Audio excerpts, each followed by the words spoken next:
Before we begin the story, let us know where you're watching from by leaving a comment below. If you enjoy this video, don't forget to like and subscribe. Have a wonderful day. Enjoy the story, everyone. Stella walked through the doors of Carter Enterprises, holding Max's hand, her heart racing and a knot in her stomach growing stronger with every step. She knew bringing her son to work was completely against the rules, but that day she had no choice.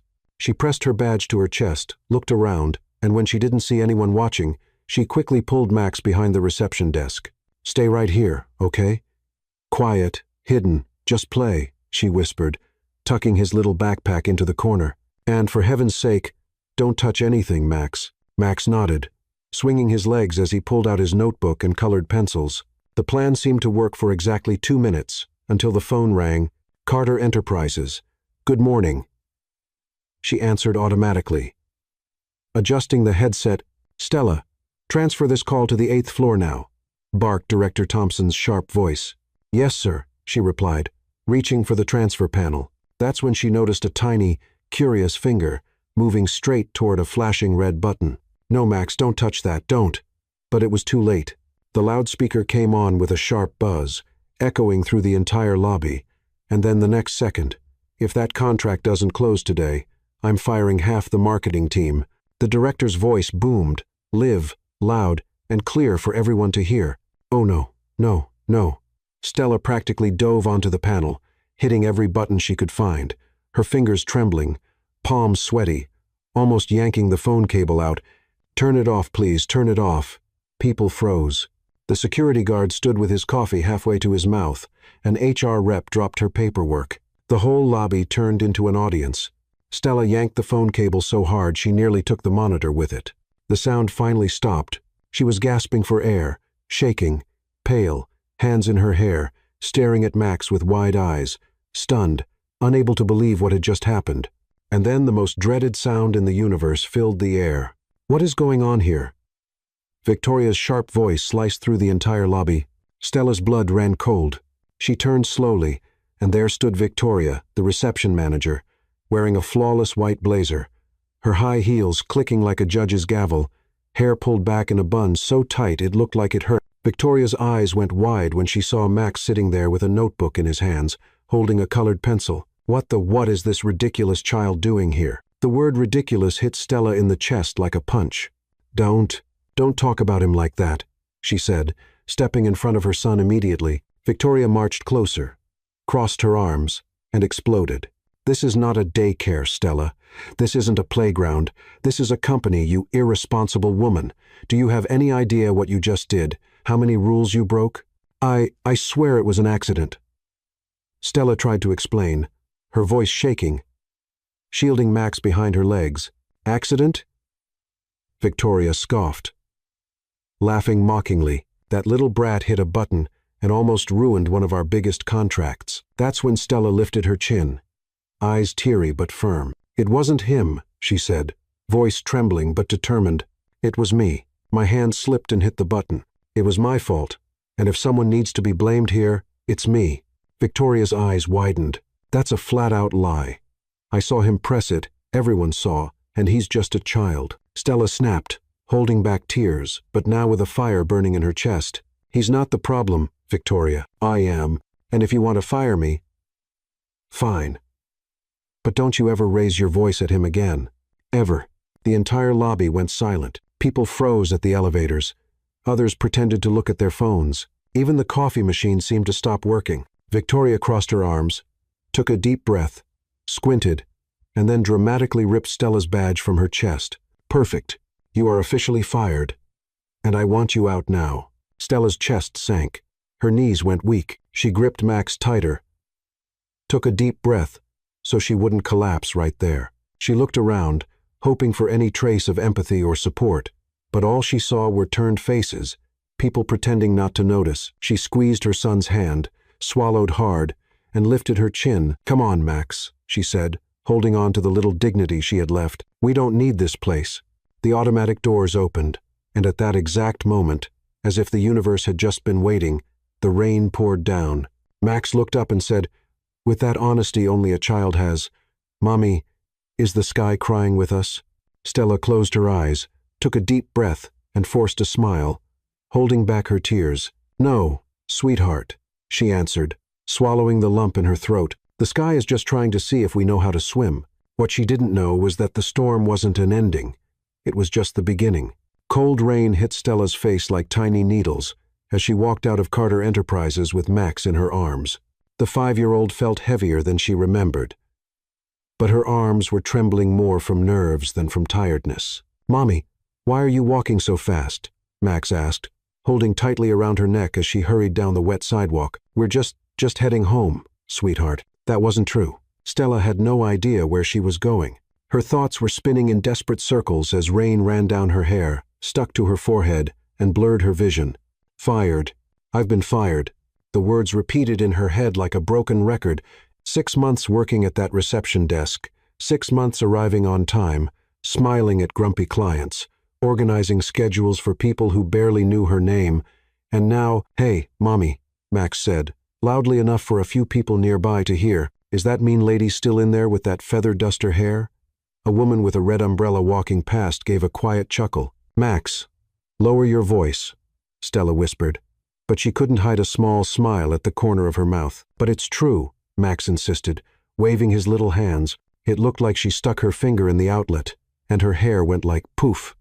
He made a big explosion gesture that made a young man waiting for the bus laugh out loud. "Max," Stella tried to sound serious, but her son's innocence was impossible to resist, and she talked like this.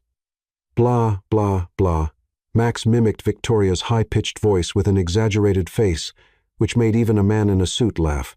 For a moment, Stella almost forgot about the situation, almost until reality hit again, like a cold slap. The rent, $800, due next week. Stella did the math in her head. Exactly $215 in her bank account. Her credit card had been maxed out for 2 weeks.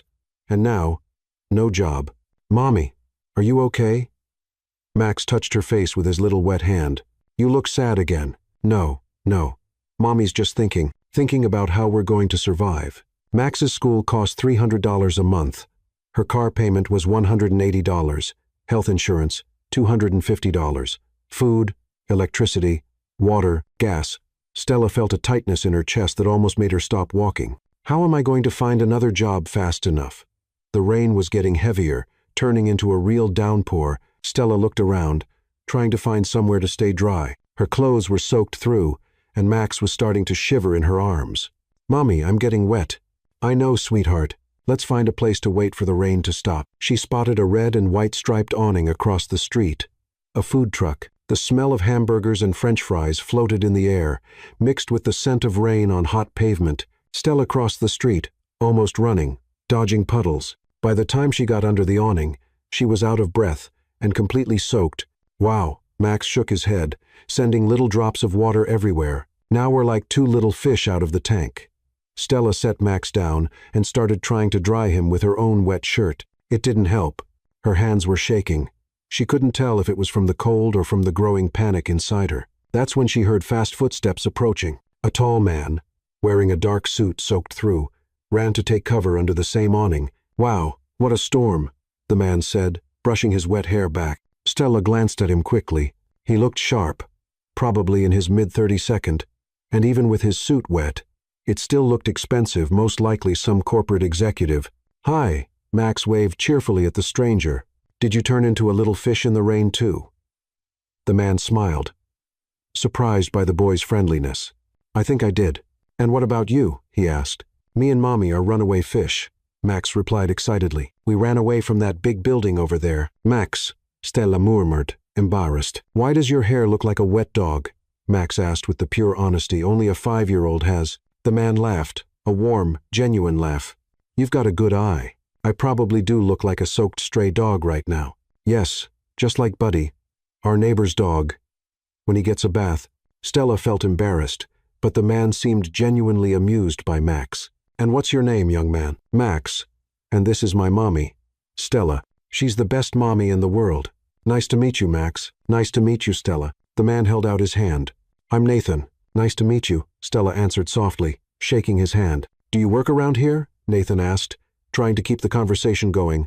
Max answered before Stella had a chance to say anything. "Mommy used to work in that building right there. But today, a mean lady with feather duster hair fired her.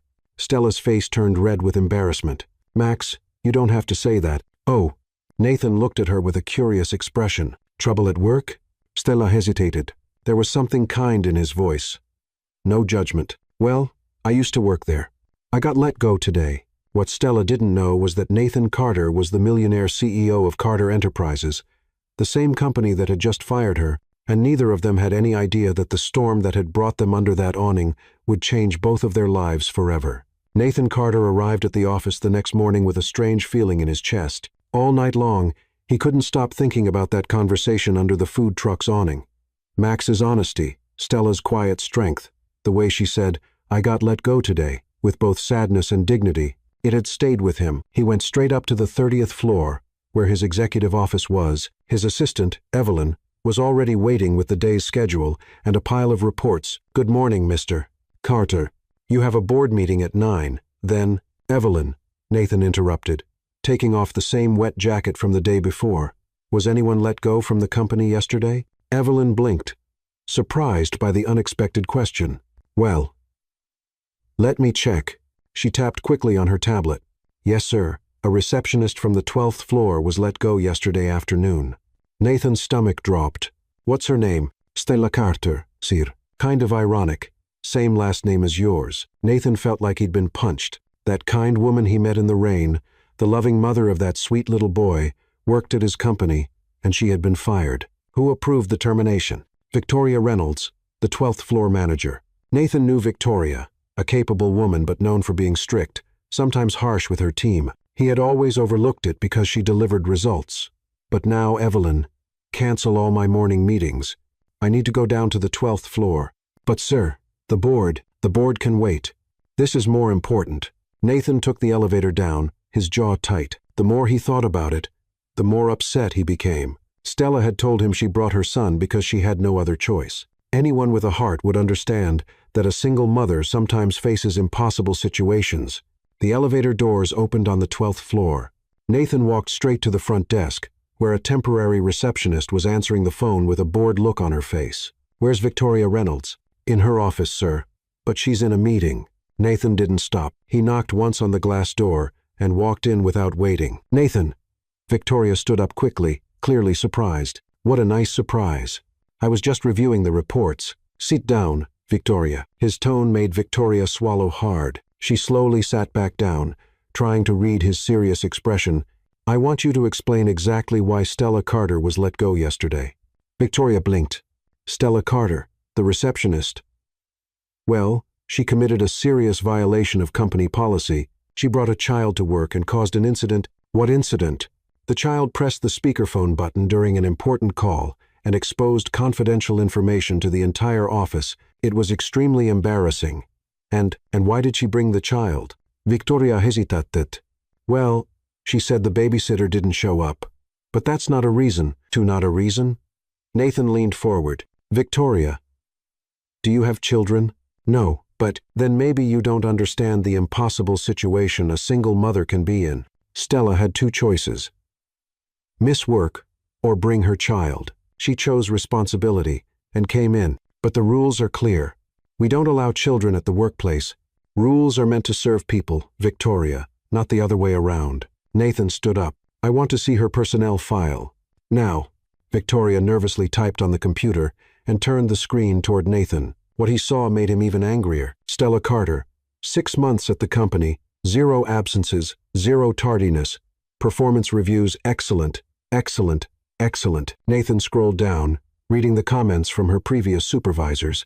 Dedicated and responsible employee, always polite with clients, even the difficult ones, extremely reliable and well-organized.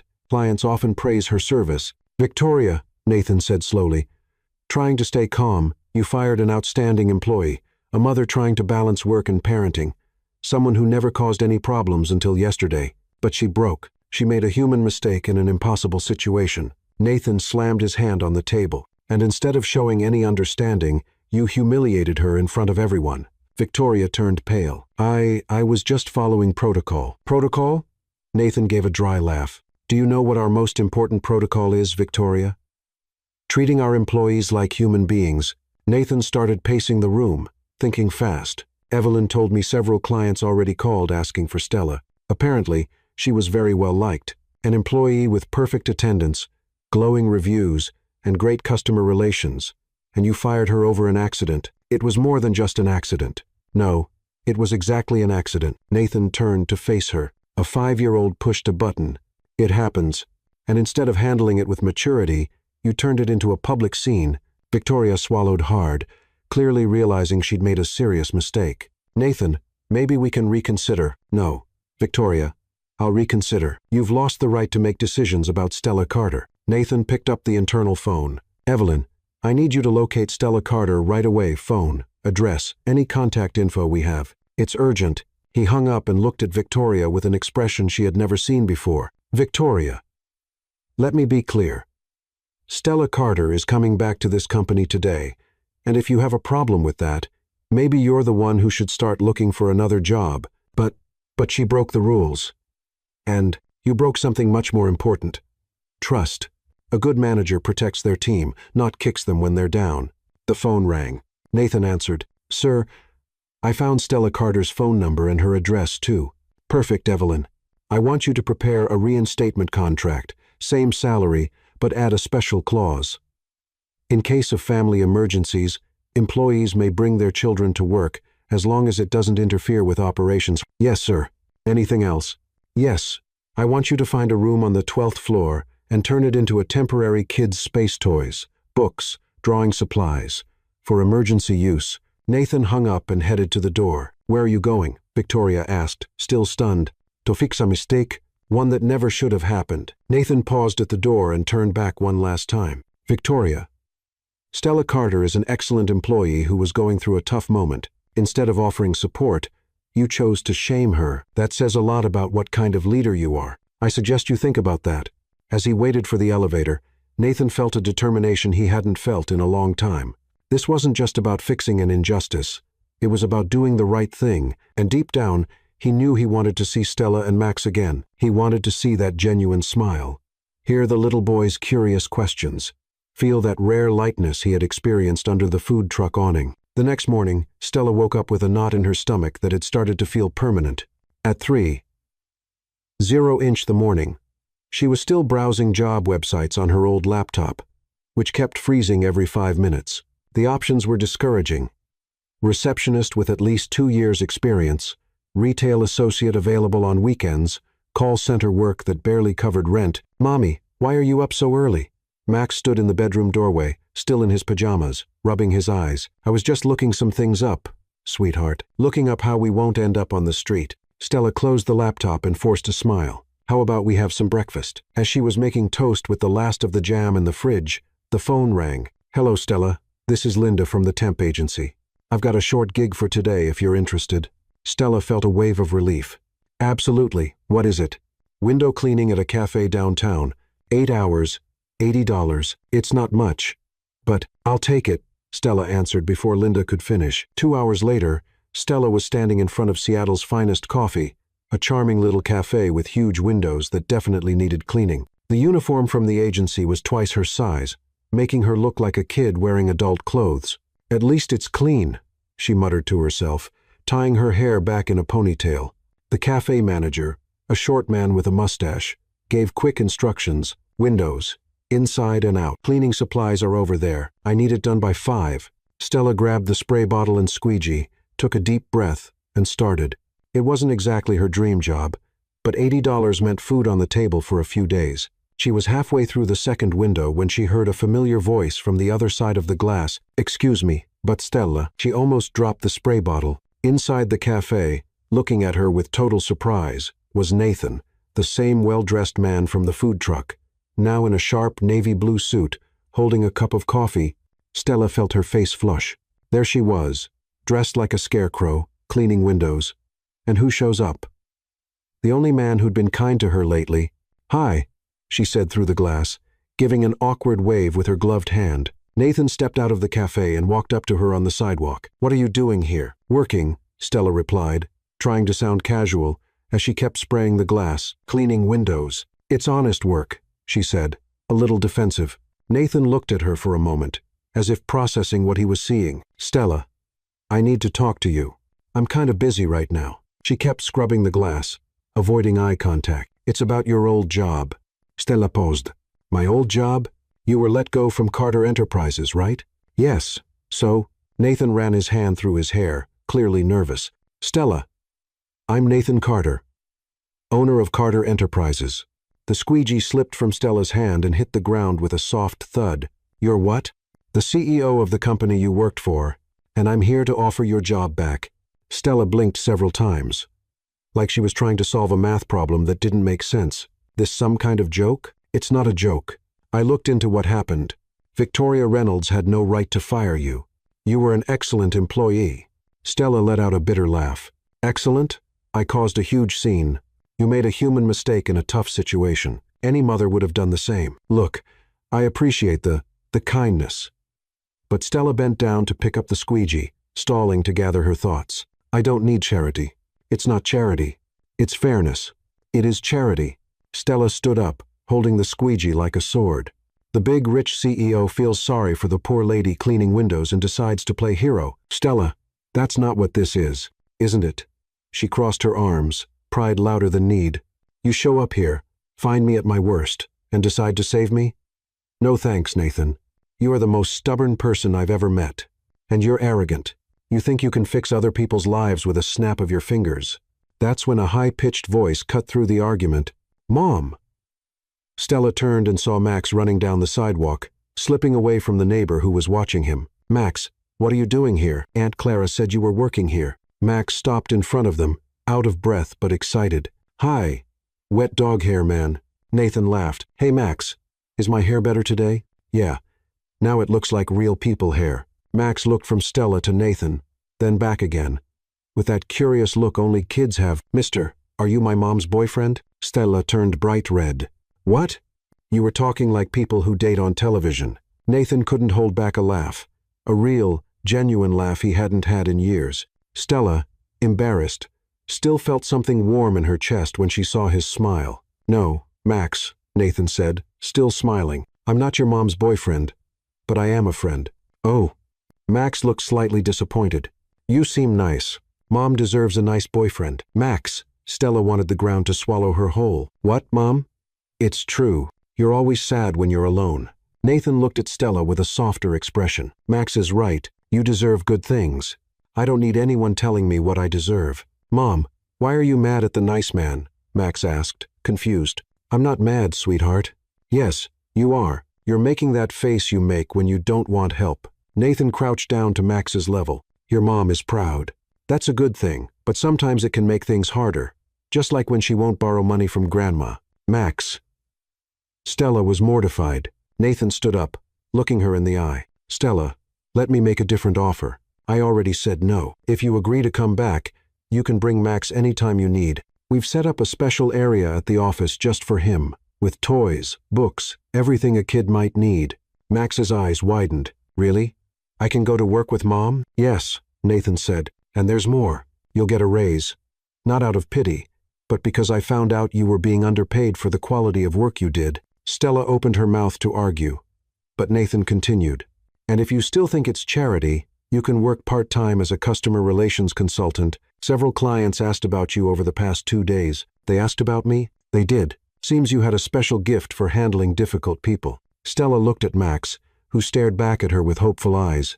"Please, Mom, that way I can play while you work." "Max, it's not that simple." "Mom." Max held her hand with both of his small ones. "The man's being nice. And you said nice people deserve a chance." Nathan waited quietly, watching Stella wrestle between pride and necessity. She sighed. "I need to think about it." "Of course. But Stella," Nathan took a card from his pocket, "don't think too long. The offer won't be there forever." Max snatched the card before Stella could and read it aloud. "Nathan Carter, CEO."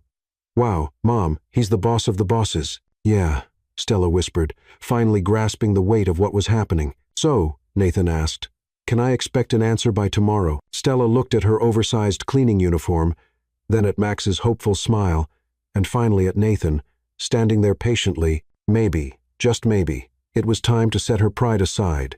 By tomorrow, she agreed, and for the first time in 2 days, she felt a spark of hope Stella ran her hand through her hair for the 10th time in 5 minutes as she waited for the elevator at Carter Enterprises. It was her first morning back, and nerves were getting the best of her. She held Max's hand, who swung his brand new backpack filled with toys and coloring books. "Mom, are you nervous?"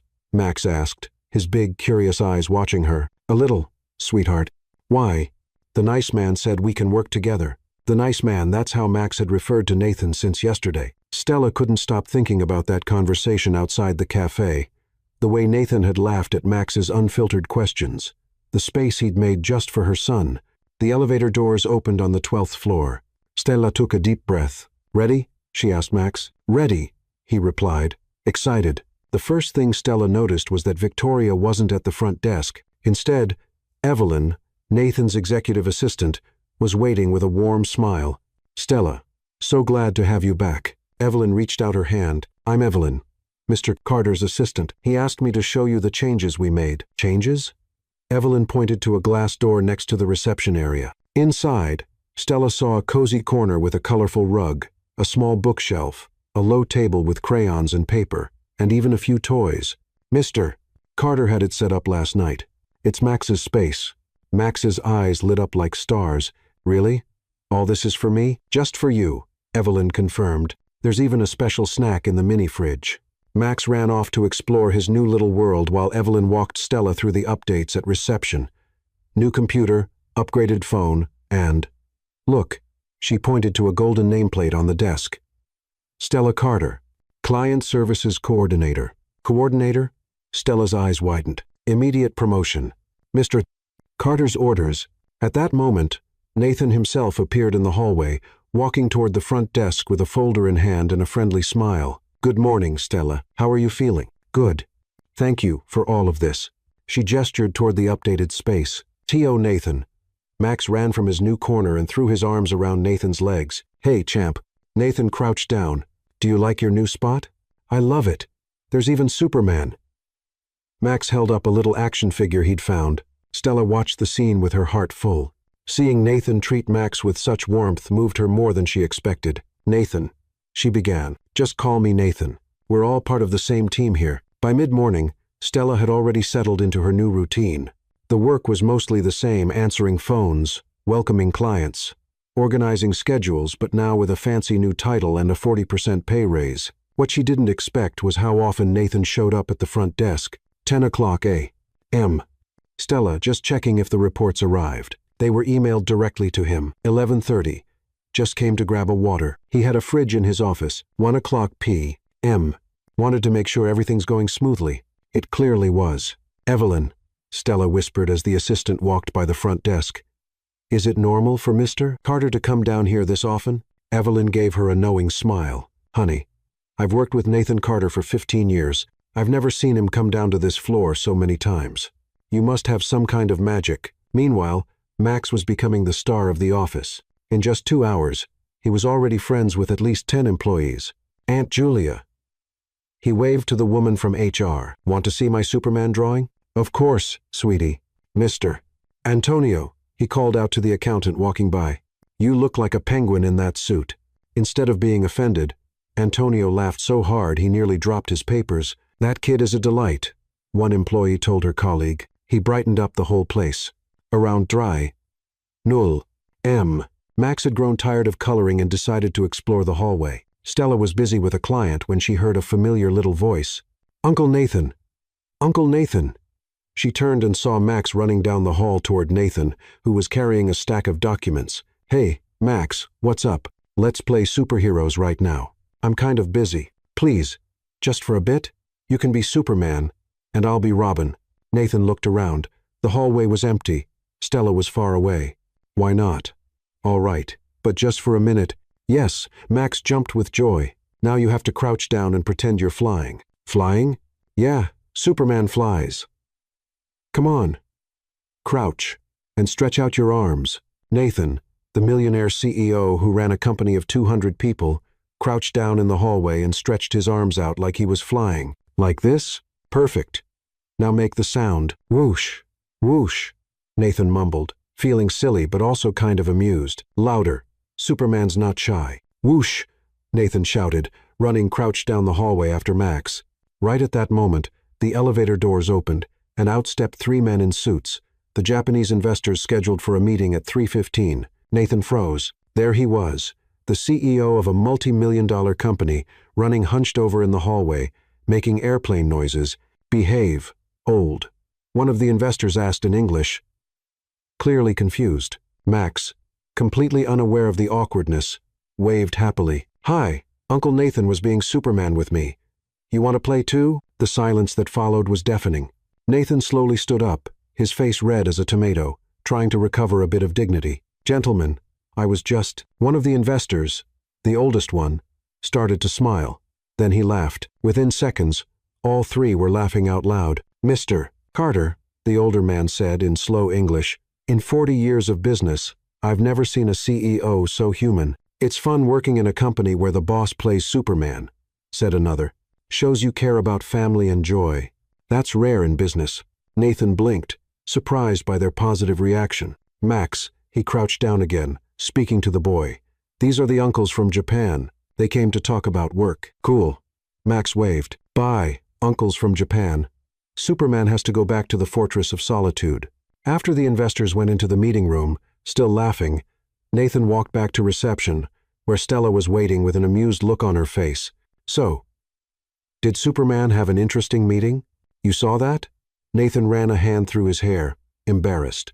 I did, and I filmed it. Stella held up her phone, smiling mischievously. You didn't. I did. Want to see?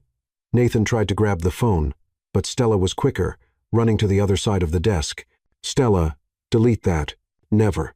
It's too cute seeing the big CEO playing superhero. I was just being nice to your son. You were being adorable. They stared at each other for a moment, Stella holding the phone, Nathan trying to look stern, but both were smiling.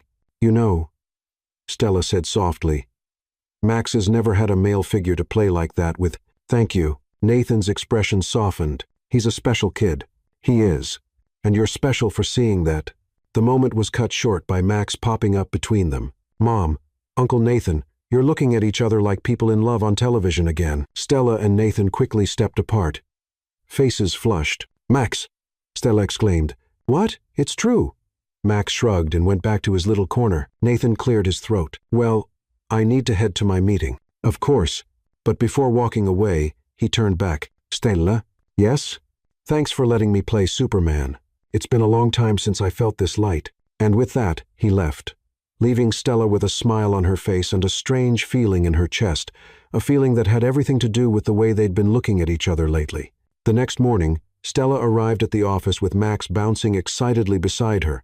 The little boy had already settled into the new routine and treated his little corner like it was his personal kingdom. Mom, today I'm going to draw a castle for Uncle Nathan, Max announced as he ran to his spot. That's nice, sweetheart. Stella settled in at the front desk, turned on the computer, and started checking the morning emails. Everything was normal, nothing unusual. Until, good morning, Stella. She looked up and saw Nathan standing in front of the desk, holding a brown paper bag. Good morning, Nathan. Is something wrong? No. It's just that he held up the bag. I picked up some cookies on my way to work. Got a few too many by mistake. Thought maybe Max likes cookies. Stella looked at him with a curious expression.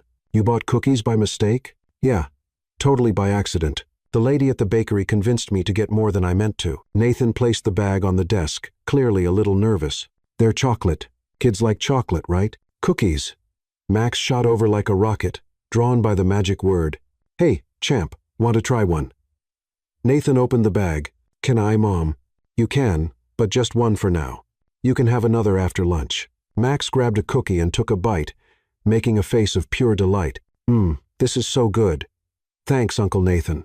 You're welcome. Nathan smiled, pleased. Well, I've got a meeting in 5 minutes. He started to walk away, but Stella called after him. Nathan? Yes? Thanks for the random cookies. Nathan gave a slightly embarrassed smile and disappeared into the elevator. The next day, it happened again. This time, Nathan showed up holding 2 cups of coffee. Stella, do you drink coffee? I do. Why? Well, I ordered a coffee downstairs, and the guy gave me 2. Said it was his mistake. But he didn't charge me for the second one. Nathan held out one of the cups. Thought you might want it. Stella took the coffee and had a sip. It was exactly how she liked it, not too strong, with a touch of brown sugar. It's perfect. How did you know I like it this way? Lucky guess. Nathan answered a little too quickly. Pure coincidence. Sure, coincidence. Stella took another sip, hiding a smile. Uncle Nathan.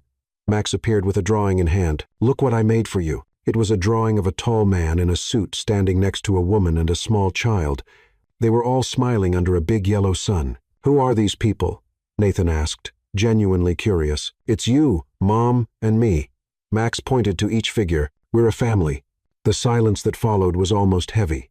Stella felt her face get warm, and Nathan choked slightly on his coffee. Max, sweetie. Stella began. What? You're together all the time? Uncle Nathan takes care of us, brings food, just like a family. Yeah, it's a beautiful drawing, Max. Nathan managed to say, still a bit stunned. Can I keep it? Sure, I'll make another one for Mom. Max ran back to his little space, leaving Stella and Nathan in an awkward silence. He's very imaginative, Stella murmured. He is. Very. Nathan carefully folded the drawing. Well, meeting's waiting, of course, but he didn't leave right away. He stood there, looking at Stella like he wanted to say something. Nathan, is everything all right? It is. It's just that he hesitated. Are you happy here? I mean, working here? I am. Why do you ask? Just wanted to be sure after everything that happened. Nathan, you saved my life. Max and I are doing really well here. They looked at each other for a few seconds until Nathan cleared his throat. Great. That's good to hear. And this time, he really did leave. On Thursday. Stella, have you had lunch yet? Nathan appeared with a bag from a Japanese restaurant. Not yet. I ordered Japanese food, but they gave me way more than I could eat. Want to share? Stella looked at him with an amused expression. Let me guess. The restaurant made a mistake. Exactly. They mixed up the order. Nathan avoided her eyes. There's sushi, yakisoba, tempura. Sushi! Max shouted from his little corner. I love sushi. You don't even know what sushi is. Stella laughed. Yes, I do. It's that fish Grandma buys at the Japanese store. Nathan crouched down to explain. Sushi is raw fish, Max. You sure you want to try it? Raw fish? Max made a face. Yuck, I'd rather have the yakisoba.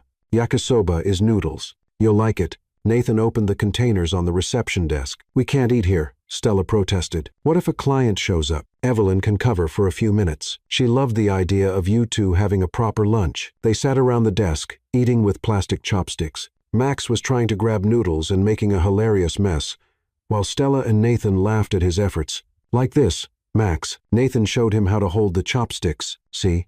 It's like picking up food with two little sticks. Why don't Japanese people use forks like normal people? Max asked, genuinely puzzled. It's tradition. Nathan explained patiently. Each country has its own customs, like how Brazil has brigadeiro and the US has cookies.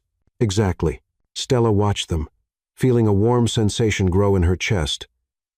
Seeing Nathan be so patient with Max, explaining things in a simple way, laughing at silly questions. What are you thinking about? Nathan asked, noticing she'd stopped eating. Oh, nothing. Stella answered too quickly and went back to her food. Mom makes that face when she's happy, Max said casually. It's the same face she makes when she watches romantic movies. Max! Stella nearly choked on her yakisoba. What? It's true.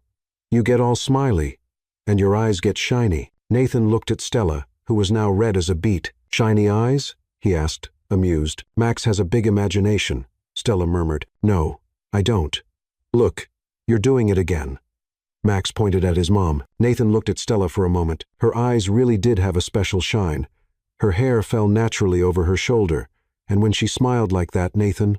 Stella noticed him staring. I saw I was thinking about the afternoon meeting. What meeting? Stella asked. The meeting, Nathan stammered.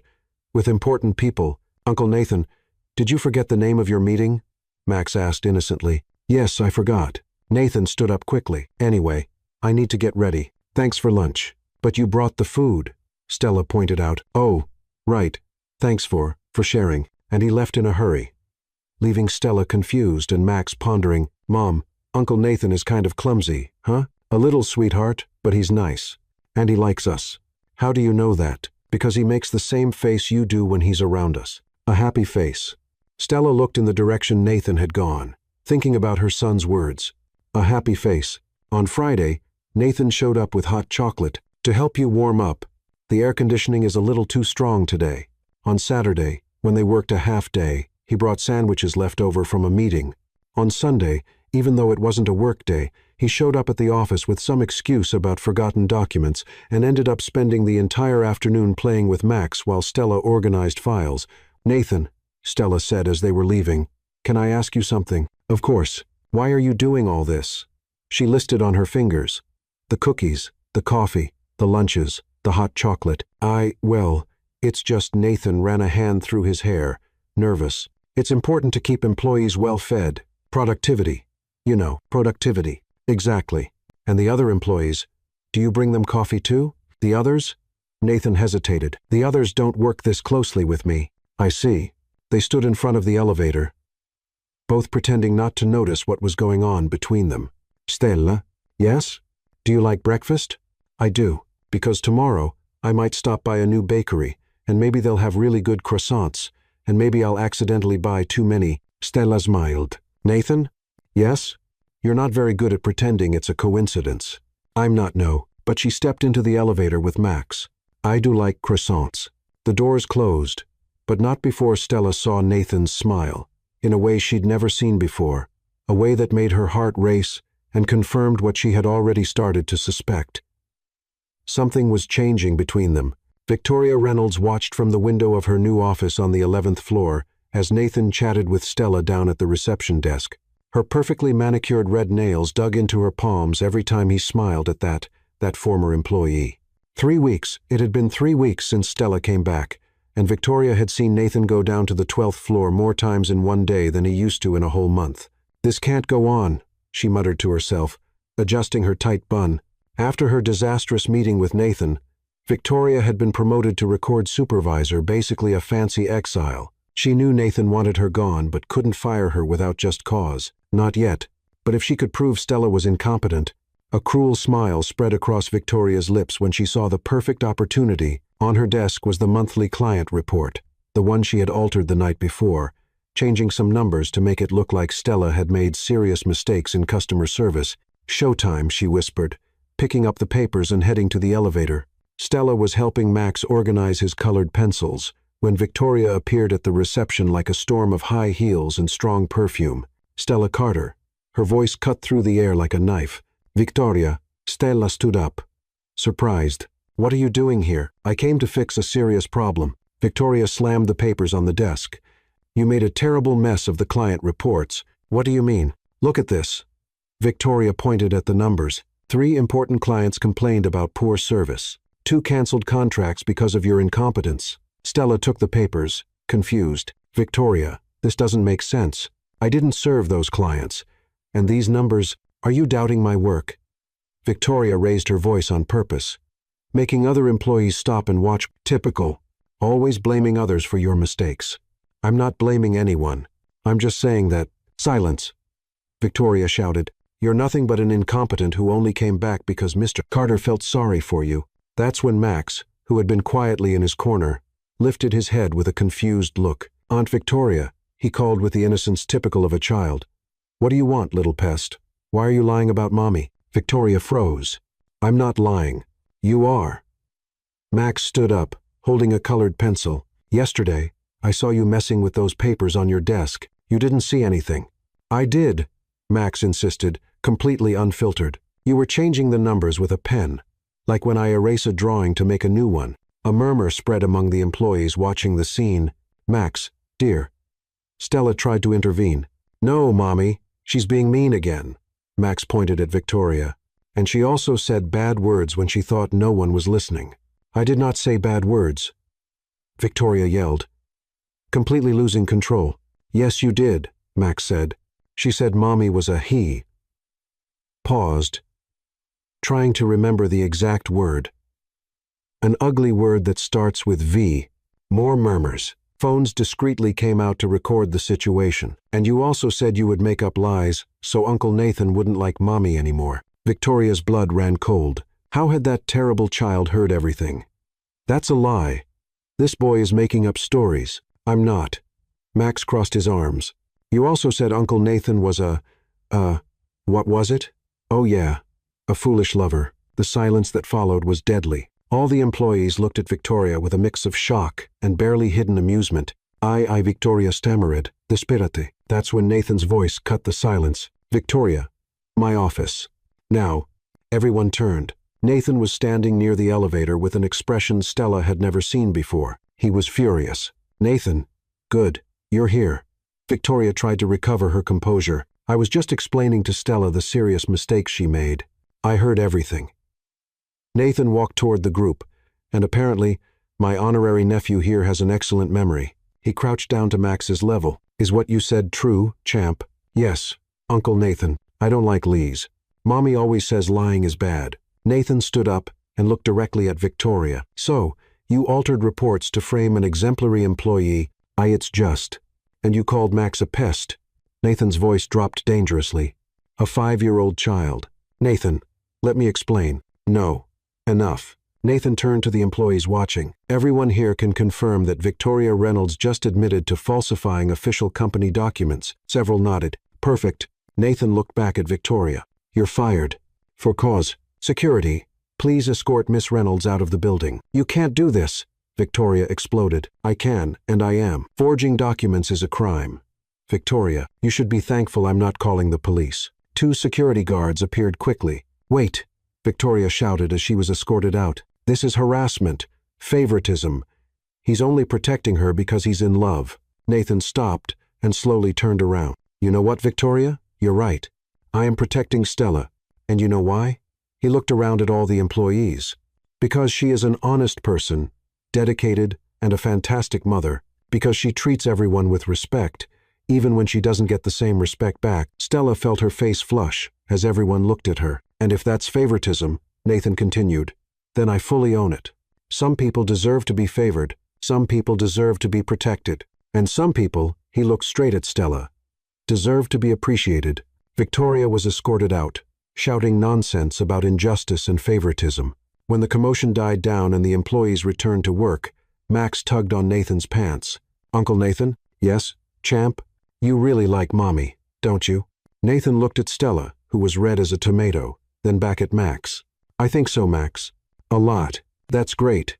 Max smiled. Because she likes you too. She gets all silly when you show up. Max. Stella practically shouted. What's wrong, Mommy? It's true. Nathan laughed. And for the first time in weeks, Stella realized maybe it wasn't possible to pretend nothing was happening between them, especially when he defended her in front of everyone, especially when he said she deserved to be appreciated, and especially when Max decided to be the most honest matchmaker in the world. A week had passed since the Victoria incident. As the employees of Carter Enterprises started calling it, the office atmosphere was lighter. People smiled more, and Stella was finally able to work without looking over her shoulder for traps. That Friday, Nathan showed up at reception with an unusual proposal. Stella, how about we all have lunch together today in the small meeting room? Altogether me, you, Max, and whoever else wants to join. Kind of an informal get-together. Stella looked around. Evelyn had already heard and waved excitedly. I'll bring dessert, the secretary offered. And I'll bring soda, added Julia from HR. Party, Max shouted from his corner, making everyone laugh. An hour later, the small meeting room was transformed. Evelyn had brought colorful napkins.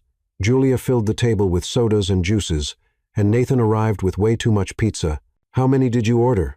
Stella asked, seeing the stacked boxes. About 5 pizzas. 5?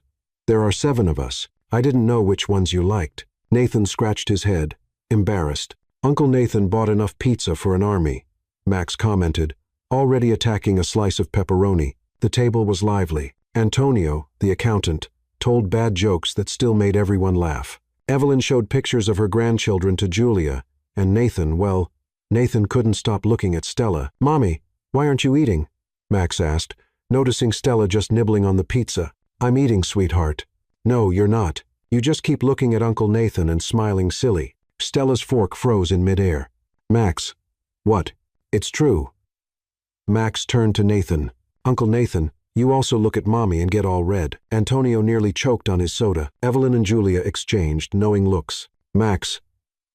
Eat your pizza. Stella murmured, her face burning.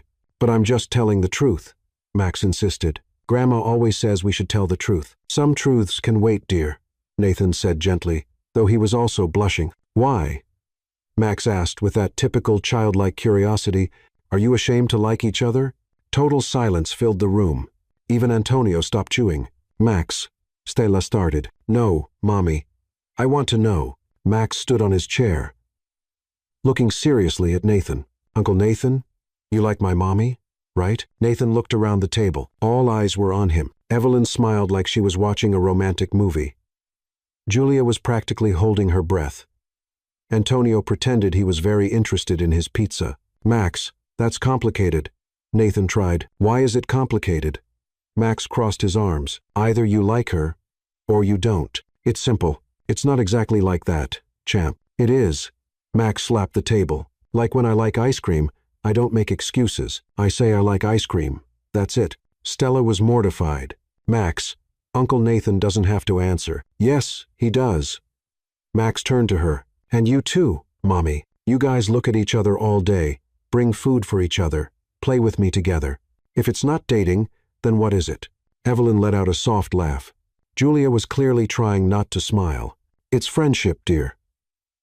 Stella explained patiently. Friendship? Max made a face. Aunt Evelyn is your friend, and you don't look at each other like people in love. People in love. Stella almost shouted. Yes, like in the movies Grandma watches. The man looks at the woman gets all silly.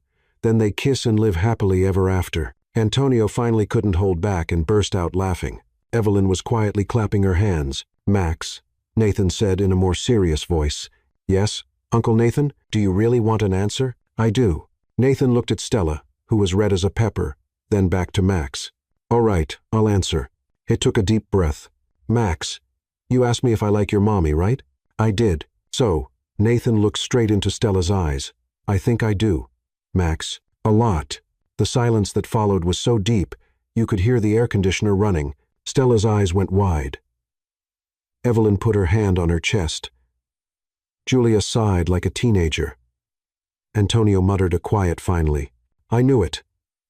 Max shouted, jumping in his chair. I knew you liked each other. Max, lower your voice, Stella whispered, unable to take her eyes off Nathan. Why? Everyone already knew.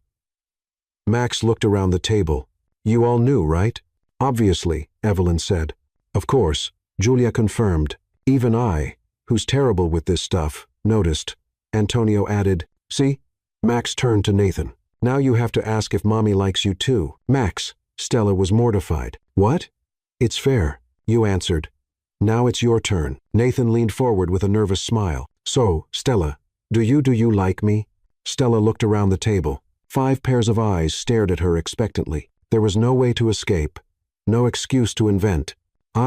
She swallowed hard. Say it, Mom, Max shouted. I like you, she whispered. So quietly almost no one heard. Louder, Max insisted. I like you, Nathan. Stella repeated, still red but looking directly at him. A lot. Evelyn started clapping. Julia said, Oh, how sweet. Antonio raised his soda cup for a toast. Yay! Max cheered. Now you can kiss and be real boyfriend and girlfriend. Max! Stella and Nathan yelled at the same time, making everyone laugh. What? That's how it works. You like each other, you kiss, you become boyfriend and girlfriend, get married, and have more babies for me to play with. More babies. Stella almost fainted. Calm down, champ, Nathan laughed. Let's take it slow. First, we talk more about this, okay? Max shrugged. But don't take too long, okay? I want a little brother before Christmas. The whole table burst into laughter. Stella hid her face in her hands, mortified but happy. Nathan looked at her with an expression she had never seen before, an expression of someone who just discovered that the impossible is possible, and that sometimes it takes a 5-year-old kid for 2 grown-ups to finally admit the obvious. Well, Evelyn said, raising her cup, I think we have something to toast to love, Julia added, to the most honest Cupid in the world. Antonio pointed at Max. To Uncle Nathan and Mommy, Max shouted, raising his juice cup. For the first time, Stella and Nathan toasted, looking directly at each other, without hiding, without pretending it was just friendship. Saturday morning dawned with a golden sun, promising one of the last beautiful days before winter came to Seattle. Stella was in the kitchen making breakfast when the phone rang. Hello? Hi, Stella. It's Nathan. Her heart skipped a little. Even after the public confession on Friday, it was still strange to hear his voice outside of work. Hi, how are you? Great. Listen, today is a beautiful day, and I was thinking, do you guys want to go to Discovery Park with me? Maybe have a picnic? Stella looked out the window. The sun was really inviting. Max, she called, do you want to go to the park with Uncle Nathan? Yes. Came the immediate answer from the bedroom, followed by the sound of bare feet running down the hall. Can we bring the frisbee? You can bring the frisbee. Nathan laughed on the other end. I'll bring the food. Are you sure? I can make sandwiches. Leave it to me. I know a place that makes amazing picnic baskets. An hour later, Nathan parked in front of Stella's apartment, driving a dark blue SUV. Max ran out to greet him even before Stella finished locking the door. Uncle Nathan, I brought the frisbee and the ball. Max showed the toys like they were treasures. Perfect. Champ. Nathan ruffled the boy's hair. Hi, Stella. Hi. They looked at each other for a moment. That kind of look from people still getting used to the new situation between them. You look beautiful, Nathan said softly. Stella had chosen a simple floral dress and a beige cardigan. Nothing too fancy. But she had taken special care. Thank you. You look. She looked at him. Casually dressed in jeans and a light blue shirt. Different. Not in a suit. Better or worse? Different in a good way. She smiled. Hey. Max appeared between them. Are you going to keep staring at each other all day? Or are we going to the park? Discovery Park was perfect. Families spread out on the grass, kids running, dogs playing, and a stunning view of the bay. Nathan had really gone all out. The picnic basket was full of gourmet sandwiches, fresh fruit, natural juices, and even decorated cupcakes. You went overboard, Stella said, admiring the food laid out on the checkered blanket. I wanted it to be special. It is special, she assured him. Max, of course, was more interested in playing than eating. Let's play frisbee, he announced, already running across the lawn. Hey, eat something first, Stella shouted. Later, Mom, now it's playtime. Nathan stood up, holding out his hand to Stella. Shall we? He's right. It's time to play. The next 40 minutes were a mix of laughter, joyful shouts, and healthy competition. Max was surprisingly good with the frisbee, though his throws were completely unpredictable. To Mom, he shouted, throwing the disc the wrong way. Stella ran after the frisbee, stumbled on a small hill in the grass, and fell, sitting down, laughing. Are you okay? Nathan ran over to help her. I'm fine. Stella laughed so hard, she could barely speak. I just hurt my pride.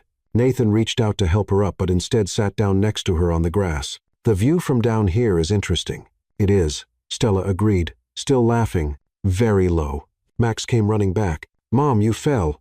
I did, dear, but I'm okay. Is Uncle Nathan going to take care of you? I will, Nathan answered, looking at Stella with a gentle smile. Good. Max threw himself down on the grass between them. Now let's make grass angels. Grass angels? Nathan asked. It's like snow angels, just without snow. Max lay down and started moving his arms and legs. Come on. Stella and Nathan looked at each other and, after a moment's hesitation, lay down on the grass too, making imaginary angels, while Max laughed wildly. You guys look like big kids, Max said. Sometimes it's good to be a big kid, Nathan said, looking at the blue sky. After the grass angels, they returned to the picnic blanket. Max attacked the cupcakes like a lion while Stella and Nathan talked about everything and nothing. Can I ask you something? Stella said, peeling an orange. Of course. Why have you never married or dated seriously? Nathan thought for a moment. I guess I never met the right person. I always focused a lot on work, and the women I met, well, they seemed more interested in my money than in me. And now he looked directly at her. Now I found someone who met me without knowing who I was. Someone who treated me like a regular person under a food truck awning. Stella felt her face warm. Nathan, and there's more, he continued. I found someone who comes with an amazing little boy who taught me how to play Superman in the hallway. Max, focused on his cupcake, looked up. Are you talking about me? We're talking about how special you are, Stella answered. I know. Max shrugged and went back to his cupcake. Nathan and Stella laughed. It was impossible not to melt over his simplicity. The sun started to tilt in the sky, casting a golden light that made everything even more beautiful. Max was tired of eating and now lay on the blanket, fighting sleep. Looks like someone will need a nap when we get home, Stella said, running her hand through her son's hair. It was a perfect day, Nathan said softly. It really was. They sat side by side, watching Max almost dozing off, when Nathan turned to Stella. Can I tell you something? Sure. I was scared. Of what? Of messing everything up. Of not knowing how to be this. He gestured between them. It's been a long time since I allowed myself to feel something like this. And now I don't want to run away anymore. Stella felt her heart race as she realized he was getting closer. Their faces were just inches apart when, "Ew!" Max shouted, making them jump apart immediately. You're kissing like in adult movies, Max. Stella blushed. We weren't. Yes, you were. I saw it. Max sat up. Fully awake now. You were making those faces people make right before kissing. Nathan burst out laughing. He's right. We were. So what? Max asked. Why did you stop? Because, Stella stammered, because it's awkward with you watching. Nathan finished.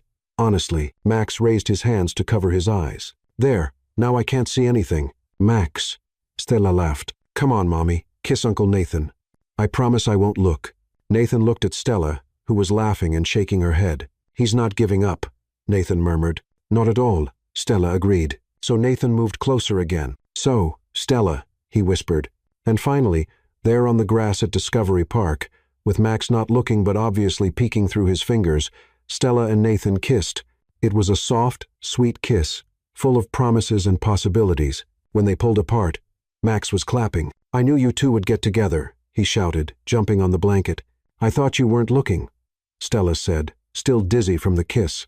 I peeped, Max admitted, laughing. It was beautiful. Now you're real boyfriend and girlfriend. Nathan took Stella's hand, fingers entwined. I think so, he said, looking at her. I think so, Stella agreed. And there, in the middle of the park, with Max celebrating like it was New Year's, something new officially began. A few days later, the Carter Enterprises event hall had been transformed. Golden lights hung from the ceiling.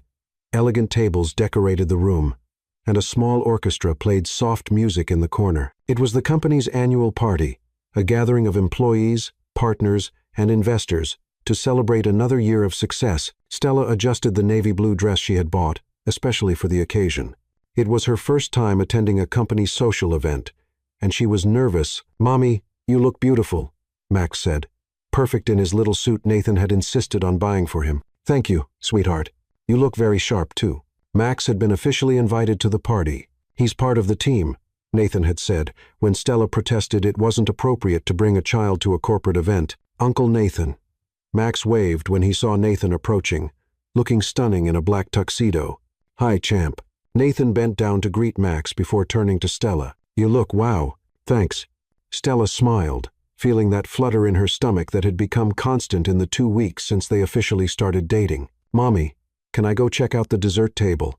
Max asked, already eyeing the impressive sweets on the other side of the room. You can, but don't overdo it, Stella called as he ran off. He's going to be the star of the party, Nathan commented, watching Max enthusiastically greet every employee he passed. He loves being the center of attention. I guess he gets that from someone. Nathan winked at her. The party was in full swing when Evelyn appeared beside them. Stella, you're glowing.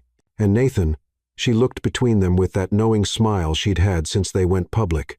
You make a beautiful couple. Thank you, Evelyn. Stella smiled, still getting used to people talking about her and Nathan as a couple. By the way, Evelyn turned to Nathan. It's time for your speech. What speech? Stella asked, curious. Every year, I give a thank you speech, Nathan explained. Nothing big. Nothing big? Evelyn laughed. Last year, you spoke for 5 minutes, and almost everyone fell asleep. Thanks for the vote of confidence, Evelyn. A few minutes later, the lights dimmed, and someone tapped the microphone on the small stage in the center of the room. Ladies and gentlemen, our CEO, Nathan Carter. Applause filled the hall as Nathan took the stage. Stella watched from the crowd, proud, while Max had managed to get a front-row seat between Julia from HR and Antonio from accounting. Good evening, everyone, Nathan began, his voice echoing through the room. Every year, I come up here to talk about numbers, goals, growth, murmurs of agreement from the audience. But this year, Nathan paused, his eyes finding Stella's.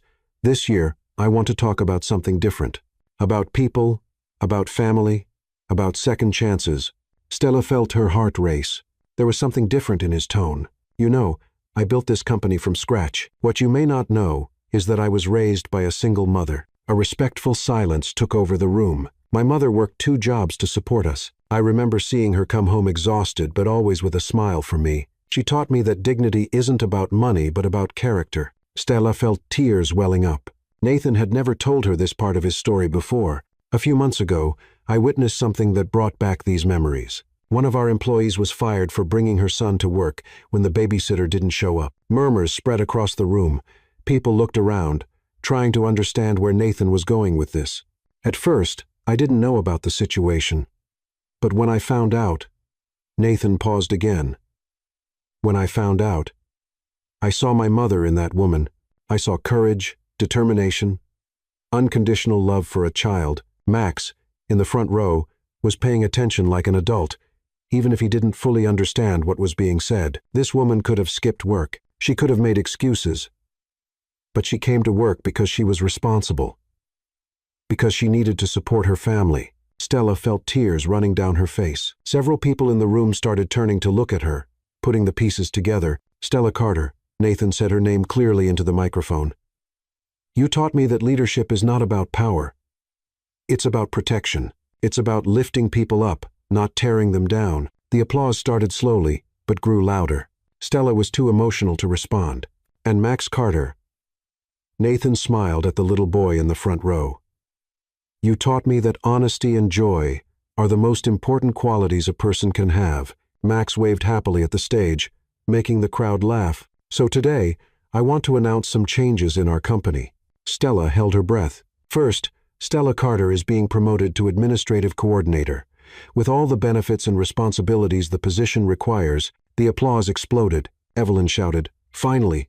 loud enough for everyone to hear. Second, Nathan continued, raising his voice over the applause, Carter Enterprises is setting up a scholarship fund for employees' children, and the first recipient will be Max Carter, with a full scholarship from elementary school through college. This time, the entire room stood up in an ovation. Stella was openly sobbing, hands on her face, unable to believe what she was hearing. "Mom," Max shouted from the front row, running toward her. "Did you hear? I'm going to get a scholarship to study." Stella bent down to hug her son, both laughing and crying at the same time. Finally, Nathan's voice cut through the celebration. "I want everyone to know that Stella and Max are not just an employee and dependent of this company. They are my family." The silence that followed was full of emotion. Then, as if on cue, the whole room burst into applause, cheers, and whistles. Nathan stepped down from the stage and went straight to Stella, who was still hugging Max. You really did this?"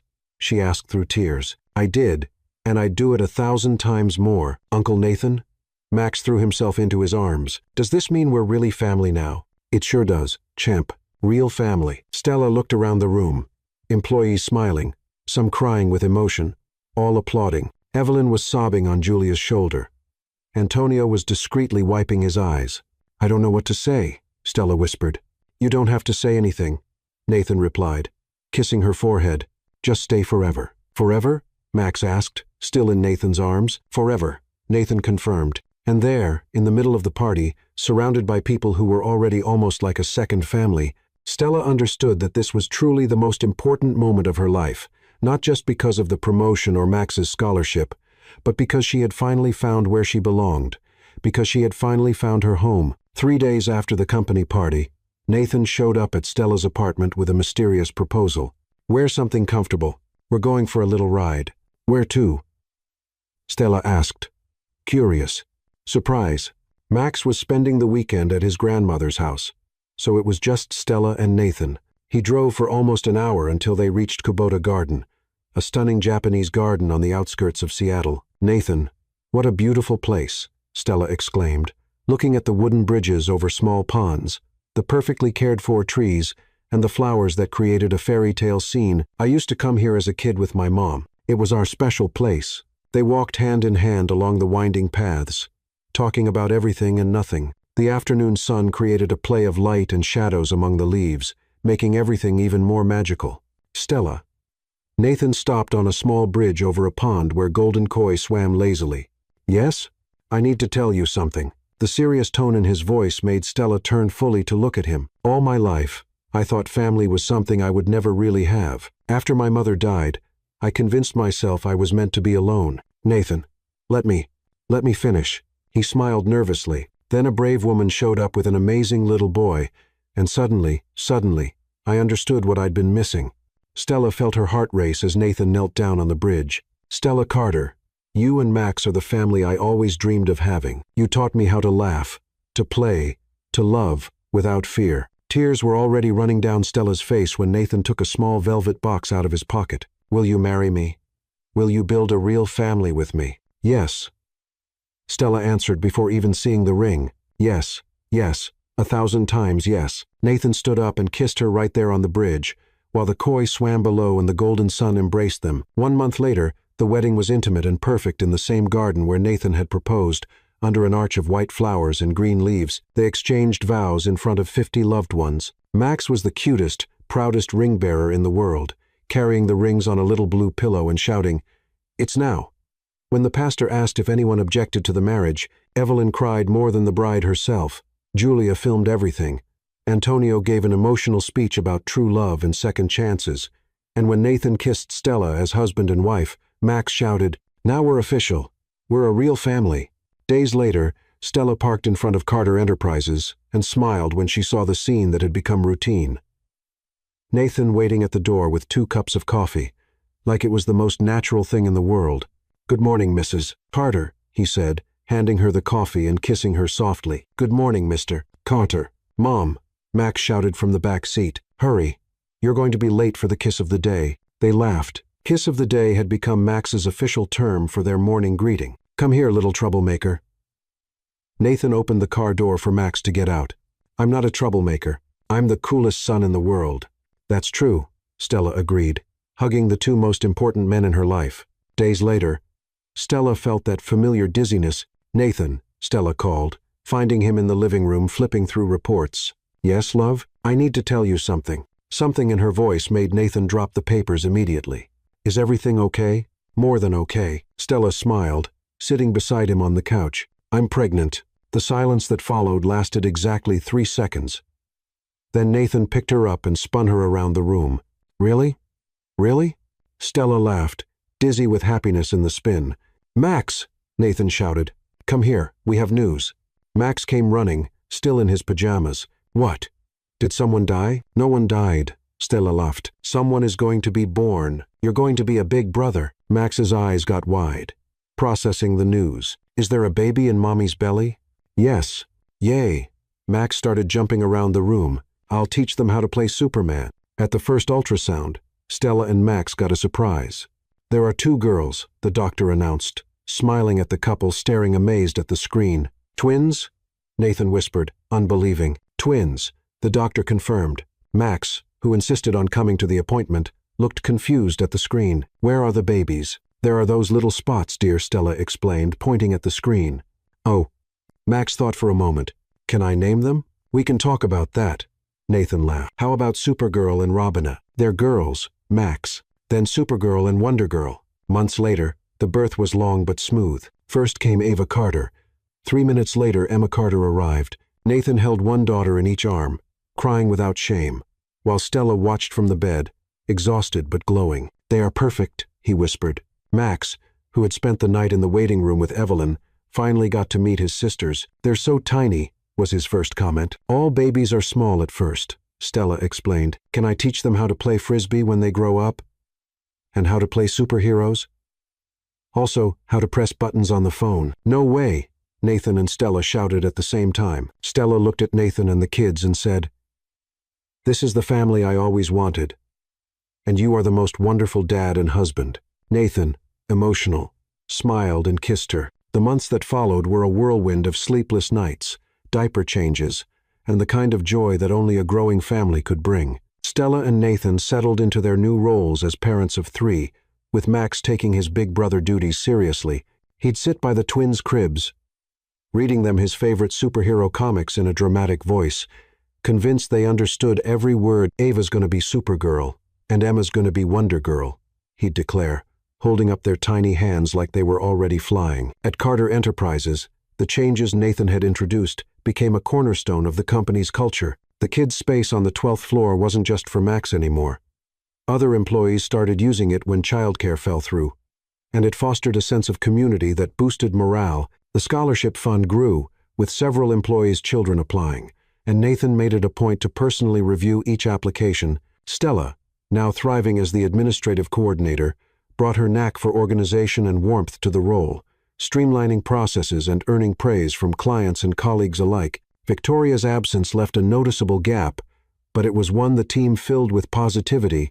Evelyn, Julia, and Antonio became Stella's unofficial cheerleaders, often stopping by the reception desk to share a laugh or a story about Max's latest office antics.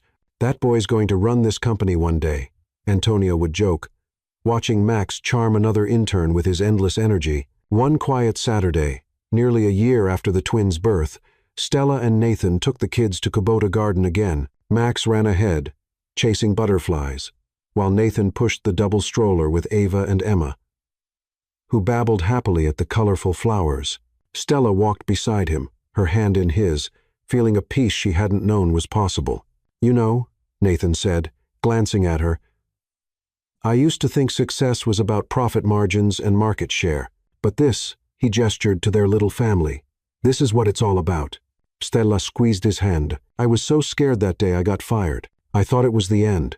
Turns out, it was the start of everything." Max ran back, out of breath, holding a dandelion. "Mom, Dad, make a wish." He handed it to them, eyes wide with excitement. Nathan looked at Stella, a playful grin on his face. "What do you wish for?" She smiled, blowing the dandelion seeds into the air. "I've already got everything I need." "Me too," Nathan said, pulling her close as Max cheered, and the twins giggled.